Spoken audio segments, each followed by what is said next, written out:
Well, we generally find that there are two types of conspiracy theories that clump together. There are the ideological conspiracy theories, and what we find there that those tend to be more polarized. So the 9/11 truth or conspiracy theory tends to be a more liberal conspiracy theory. The birther conspiracy theory is a more conservative one, and those you don't see a strong correlation between. Then there are the non-ideological conspiracy theories that are uniformly embraced across the spectrum. And for example, the conspiracy theory about the Food and Drug Administration is one that's held on both sides of the aisle.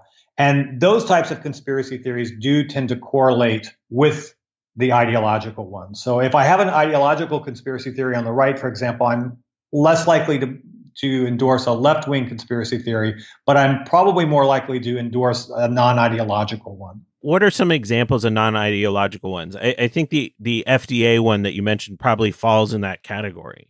Sure. So, conspiracy theories, for example, about fluoride in the water, that this is a campaign from mining companies, a way of dumping phosphate, vapor trails left by airplanes as a program of secret government spraying. Those are two common non ideological conspiracy theories. There seems to be a thread in a number of the conspiracy theories that you cite that have this, and I don't have a better way of putting it, anti-science bend to them. Do you see a pattern with some of these theories that seem to run counter to what scientific beliefs tend to tell you? Well, one of the things that struck us when we were trying to understand who believed in conspiracy theories and why they believed in conspiracy theories, we started asking people about a lot of other types of beliefs. And one of the biggest predictors of whether or not someone believed in a conspiracy theory was if they had a lot of other supernatural beliefs, and particularly fundamentalist Christian beliefs.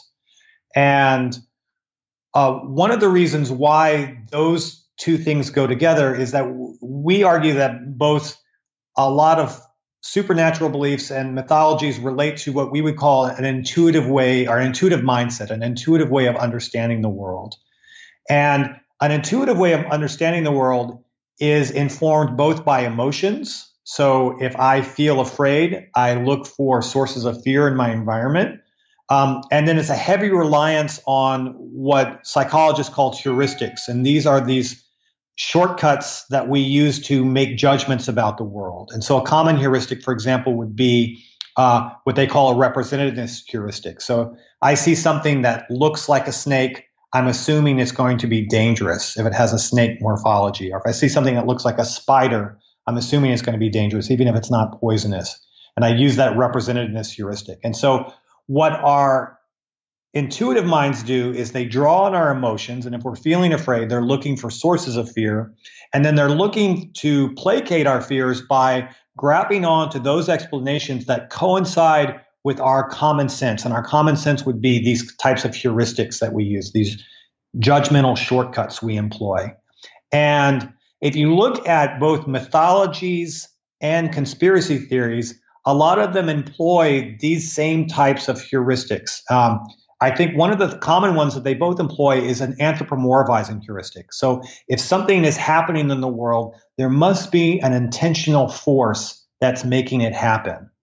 And that's, I think, a much more commonsensical way of understanding things than trying to explain events relative to systematic, dispassionate forces that are probabilistic. Our minds don't do well with conditional probabilities. We do not accept those things easily. We have to get trained into them. Even scientists do not do conditional probabilities habitually. It's something that we really have to learn to do. I mean, I think you're touching upon something that is part of our sort of human frailty, if you will. That is a tough thing for humans to deal with. Just because we're on a rock, like soaring through like a mostly empty cosmos, is not the most comfortable feeling, I think, for most humans. It just to dig down on this, like some of the ideas that you're talking about here, they don't feel new. That distinction has probably existed for the last 100 years. Is that true? And if so, what has changed in recent times? So the way we describe this is that our country is not simply divided by ideology or social class or race. We would suggest that it's also divided by worldview. And on one side of this worldview are people who rely heavily on their intuitions. And we label these types of people intuitionists. And on the other side of the spectrum are people we would call rationalists. And they have a worldview that's really something that's become much more common with the Enlightenment or since the Enlightenment. And it's based on reason and logic and deduction. And, ideas are adjudicated in relation to observable facts. Whereas, intuitionists rely on their emotions, they rely on symbols and metaphors, they rely on these heuristics for making sense of the world. And they have what would probably be best described as kind of a more pre-Enlightenment mindset. Now, most people have a combination of these two. We're all born as natural intuitionists, and what happens is we get schooled out, or we either get schooled out of this by learning about rational systems and learning about science and scientific ways of understanding the world, or we are actually in belief systems, like, for example, a lot of churches that reinforce our intuitive proclivities. And so this tension has been going on at least since the Enlightenment.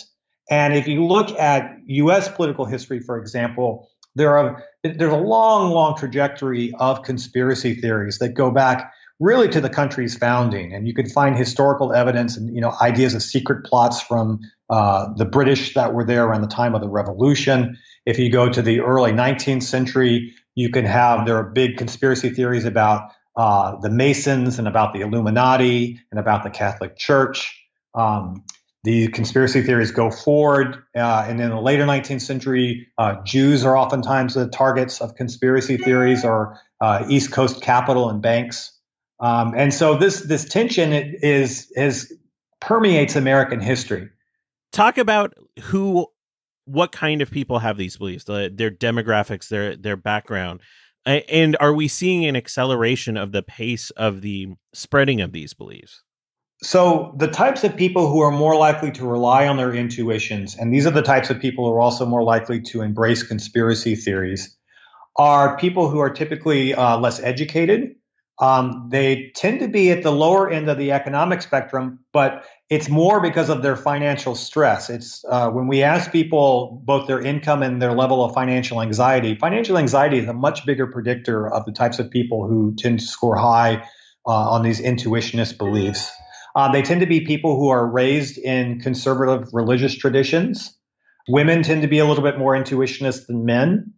They tend to be people who have what a lot of social scientists describe as authoritarian child rearing ideas. And so they really like strict parenting and obedient children. And that's oftentimes described as an indicator of an authoritarian personality.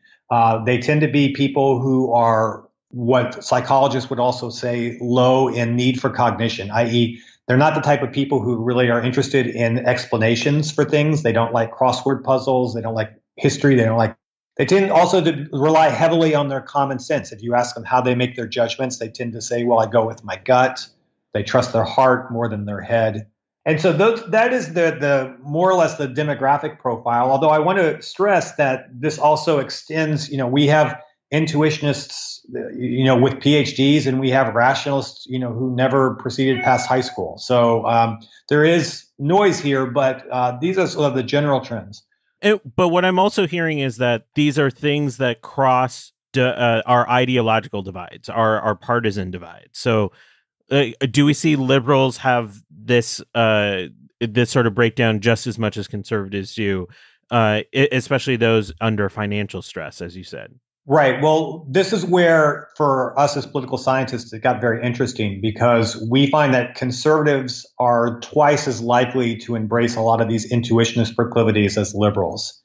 And this, I think, speaks to a big change in the American political and social climate over the past 50 years. If you go back to the early 1960s, nearly all Americans said that they believed in God, and most Americans were very enthusiastic about science. And what we've seen here is a big polarization on those dimensions. We have fewer Americans believing in God now, and we have also fewer Americans believing in science, and those two groups are really separating themselves apart. They're also aligning themselves ideologically. And so you have liberals now who are proclaiming, we believe in science, and rejecting prayer in public schools, for example. And on the flip side of that, you have a lot of conservatives who reject evidence about climate change and are also embracing ideas about the forthcoming rapture or the apocalypse. And they think that that's going to be imminent.